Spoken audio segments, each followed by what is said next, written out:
तो बोला कि ये गांव में कोई बीजा दूसरा रहेगा तो दुख ही पाएगा, सुख नहीं पाएगा, दुख पाएगा, सुख नहीं पाएगा।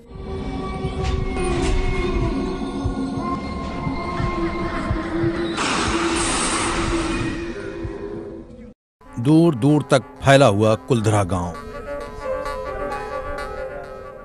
जैसलमेर के रेगजारों में बसा हुआ ये गांव पालीवाल ब्राह्मणों का था। बड़े बड़े 2 मंजिला मकान, अलग अलग कमरे, चौड़े रास्ते इसकी खुशहाली का पता देते हैं। पालीवालों के समय, महाराजाओं के समय तो यहाँ पर ये सभी लोग खुशहाल थे और बहुत ही यहाँ पालीवाल की औरतें बहुत खूबसूरत भी थी और वो खूबसूरत होने से पर्दे में रहती थी, पर महाराजा और दीवानों की नजरें इस गांव पे टिकी हुई थी। रवायत के मुताबिक जैसलमेर के राजपूत राजा का दीवान जालिम था। उसने पालीवाल ब्राह्मणों को तंग करने के लिए गांव की मुखिया की खूबसूरत लड़की का हाथ मांगा और सिर्फ 1 दिन का वक्त दिया। पालीवालों ने इनकार कर दिया। आलम सिंह राजा बोला कि मैंने लड़की को शादी कराओ लड़की को। जडे बोला ब्राह्मण बोला कि मैं लड़की की शादी नहीं कराऊं, आप मांस मछली खा रहे हो, मैं लड़की नहीं दूं। आलम सिंह राजा बोला कि लड़की को रात की उठाऊंगा नींद में, रात की उठाऊंगा भागा। रातों रात में चल गया पाली।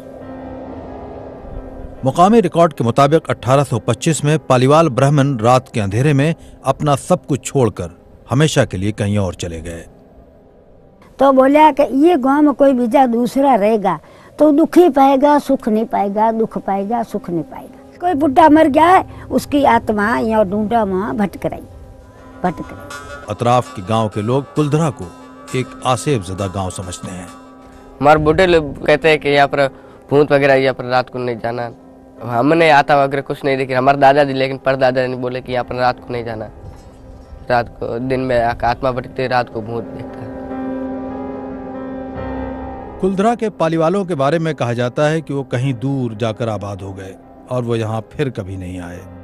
कुलधरा के वासियों ने जब ये गांव छोड़ा था तो उन्होंने ये बद्दुआ दी थी कि ये गांव कभी आबाद नहीं होगा।